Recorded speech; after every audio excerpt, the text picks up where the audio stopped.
경배합시다. 주님 사랑합니다. 주님 찬양합니다. 주님은 나의 주인이십니다. 할렐루야.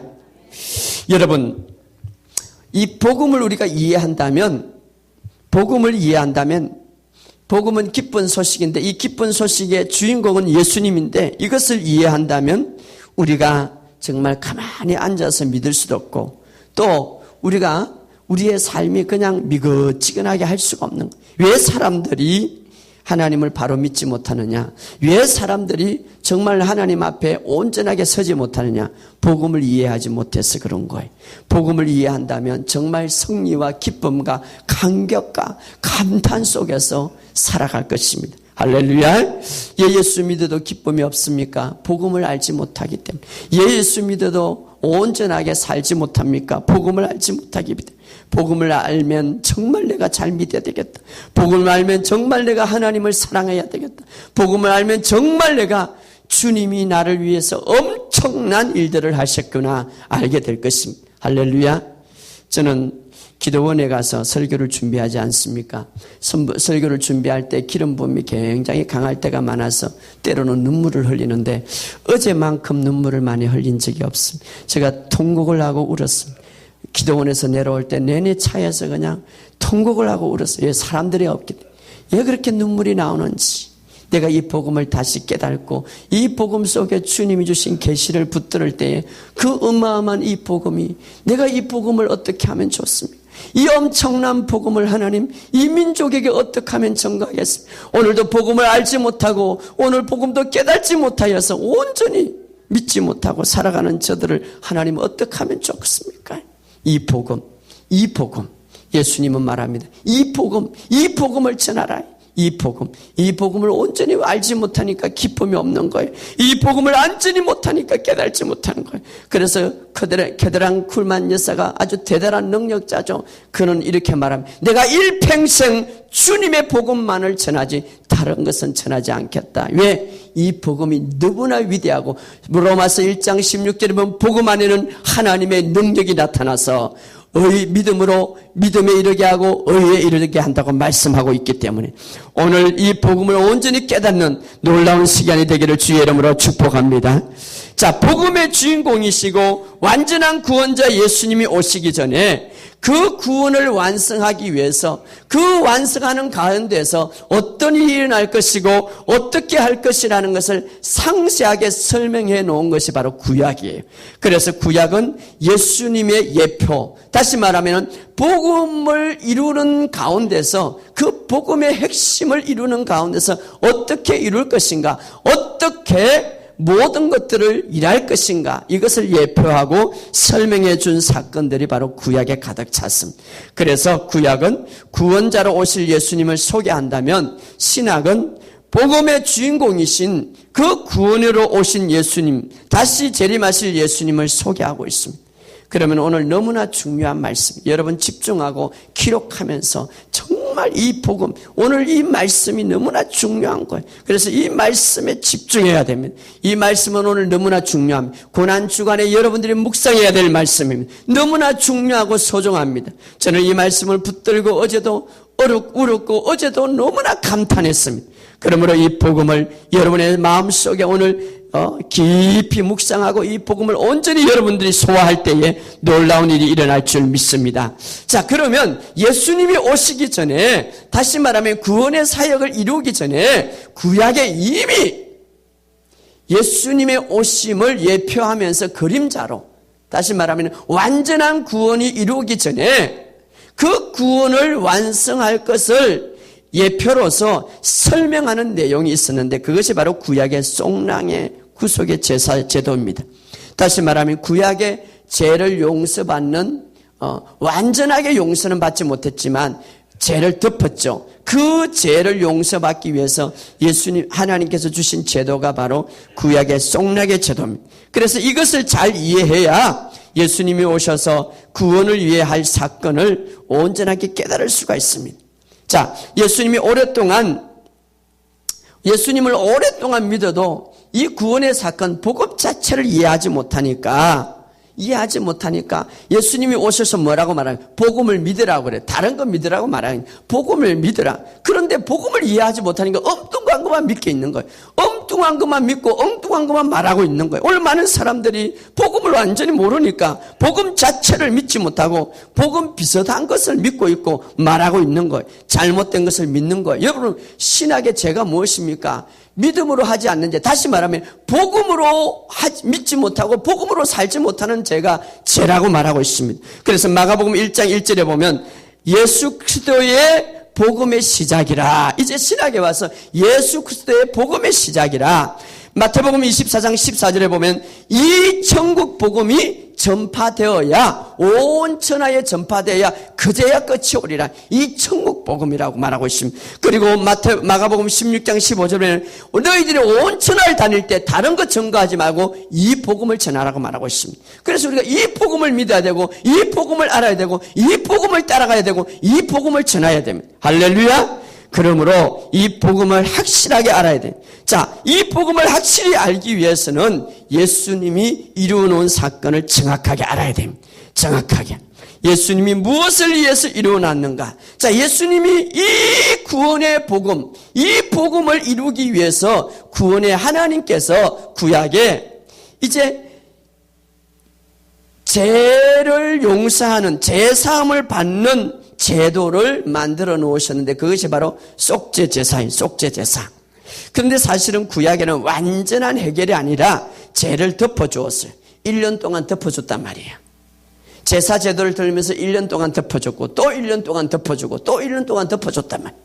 그게 완전히 제거되는 것은 예수님이 오셔서 완전히 제거된 거예요. 할렐루야. 그래서 제사 제도를 잘 드림으로써 이것은 예수님이 오셔서 완전하게 그 제사를 성취할 것을 예표해 주고 있는데, 그냥 제사 제도를 잘 드림으로써 죄를 덮어줬다. 없애준 게 아니라 덮어줬다. 1년 동안 덮어주고 또 1년 동안 덮어주고.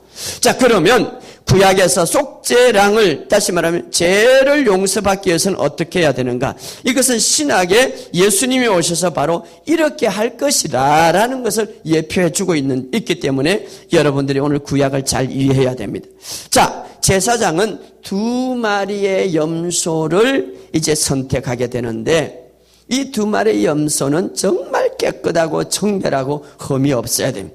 그리고 1마리를 제비 뽑아서 죽이는 거예요. 몸을 태우고 번제당에 올려서 태우고, 그리고 피를 가지고 지성소, 하나님의 임재의 장소 지성소에 들어가서 자비석의 피를 쫙 뿌리는 거예요. 뿌리는 거예요. 바로 이것이 속죄 제물이에요. 속죄 제물. 자, 속죄를 받기 위해서 제물을 가지고 이제 제물을 태워서 피를 가지고 뿌리는 거예요. 그런데 이것만으로 가지고 완전히 인간의 죄를 용서받는 것이 아니에요. 대신 죽였지만, 피를 갚지만, 이것만을 가지고 완전히 죄를 용서받는 것이 아니라, 자, 이 속죄 제물, 죄값은 사막이기 때문에 사람이 죽어야 되는데 그 죄값으로 사람이 죽을 수 없기 때문에 염소가 대신 죽는 거예요. 죄값으로, 죄의 행벌로. 그러나 그 사람은 죄가 있는 거예요. 죄의 행벌로, 죄값으로 염소가 하나 죽은 거예요. 그러나 그 사람은 죄가 있는 거예요. 죄가 없어지는 건 아니에요. 그러면 그 죄를 없애기 위해서 그 다음에 하는 제사장의 제도가 있는데, 그게 뭐냐면 또 다른 염소를 가지고 속죄 염소죠. 이걸 속죄 염소라고 하는데 잘 들으시기 바랍니다. 자, 속죄 제물을 통하여서 한 염소는 먼저 죽여서 몸을 태우고 그 피를 가지고, 피는 생명이니까 그 지성소에 가서 피를 뿌리는 거예요. 그래서 죄값은 사망이고 죄의 행벌은 죽음이기 때문에 죽음을 지불해. 그러나 죄는 완전히 없어지지 않았어요. 완전히 없어지기 위해서는 이제 그 사람이 남은 죄값은 지불했죠. 죄값 죽음이니까 지불했는데, 죄 염소를 통해서, 그 다음에 남은 한 염소를 통해서 이제 인간의 모든 죄를 그 염소에게 다 옮겨버리는 거예요. 대제사장이 이 염소를 딱 잡고 이제 어떻습니까? 2 손을 딱 머리에 얹고 1년 동안 이스라엘 백성이 지었던 모든 죄를 염소 앞에 고백하는 거예요. 염소에게 하나님 앞에 손을 얹어서 하나님 앞에 고백함으로 이 모든 이스라엘 백성들이 지었던 죄가 염소에게 다 옮겨지는 거예요. 전가되는 거예요. 그래서 전가되는 거예요. 그리고 나서 이 염소는 이 죄값을 이제 염소가 처음에는 깨끗했어요. 그죠? 흠이 없고 점이 없는. 근데 죄가 전가되어 버렸기 때문에 염소는 어떻게 된 거예요? 더러워진 거예요. 죄가 가득한 거예요. 그리고 그 죄가 가득한 이 염소를 어디로 보내냐면 강야로 보내는 거예요. 왜? 살아있는 채로 죄에 대한 보응을 받아야 되기 때문에 여러분 잘 들으세요. 죄에 대한 보응은 반드시 받습니다. 죄에 대한 보응을 받아야 되기 때문에 이 염소를 산채로 강야에 내보내요. 강야는 어떤 곳이냐? 사람이 살지 못하는 곳, 짐승이 가득한 곳, 정말 고통과 아픔과 슬픔이 가득한 산채로 이제 죽이지 않습니다. 산채로 강야로 내보내는 거예요. 자, 잘 생각해 보세요. 아무 잘못이 없는 염소한테 사람의 죄가 전부 얹혀져서 염소는 강야에 그냥 놔주는 거예요. 한마디로 말해서 인간의 죄를 대신해서 이제 그 죄의 보응을 받아서 고통하면서 고난하면서 질병하면서 살아라 이 말이에요. 이 두 가지의 사건이 이루어져야 구약의 속죄가 이루어지는 거예요. 다시 말하면 속량, 죄 용서함이 이루어지는 거예요. 하나만 이루어져도 안 되는 거예요. 두 가지가 반드시 1년에 한 번씩 이루어지는 거예요. 그래서 오늘 본문의 말씀 레위기 다시 한번 찾아봅시다. 레위기 16장 7절에 뭐라고 말합니까? 16장 7절에 시작. 두 염소 16장 7절 시작. 또 그 두 염소를 가지고 회막문 여호와 앞에 두고 두 염소를 위하여 제비 뽑되 한 제비는 여호와를 위하여 하고 한 제비는 아사셀을 위하여 할지니 아론은 여호와를 위하여 제비 뽑은 염소 속죄제로 드리고 아사셀을 위하여 제비 뽑은 염소는 산채로 여호와 앞에 두었다가 그것으로 속죄하고 아사셀을 위하여 강야로 보낼지라. 제가 설명한 거 여기 아사셀이라는 것은 강야로 보내지는 염소다 이 말이에요. 예? 예? 그래서 이 두 가지의 예식을 통하여서 어떻습니까?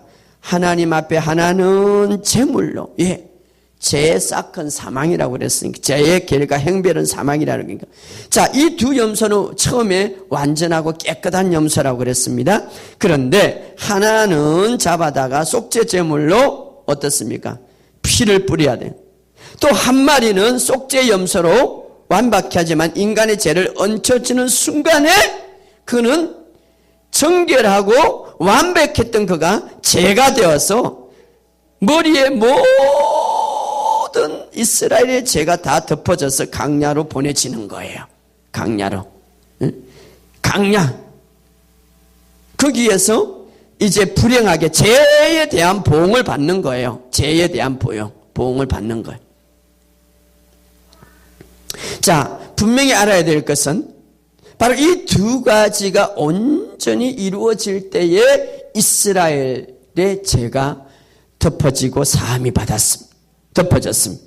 예수님이 나를 위해서 죽기만 했다면 피만 흘렸다면 죄의 행벌만 지불했지 죄는 없어지지 않는 거예요.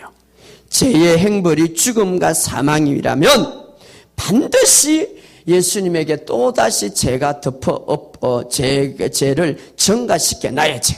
그래서 이 두 가지의 의식이 있어야만이 온전하게 이루어져야 되는. 자, 두 번째 속염사가 없으면 죄로는 그대가 있는 거예요. 그런데 예수님이 십자가를 통하여서 이 두 염소가 바로 이루어진 이 사건이 예수님에게 나타난 거예요. 자, 여기서 꼭 알아야 될 것은 두 염소, 다시 말하면 속죄 제물이 하나 있어야 되고 속염소가 하나 있어야 돼요. 자, 구약에서 속죄를 하려면, 다시 말하면 죄를 용서받으려면 반드시 염소 두 마리가 필요한데 속죄 제물은 죽어야 됩니다. 피를 뿌려야 돼요. 왜? 피는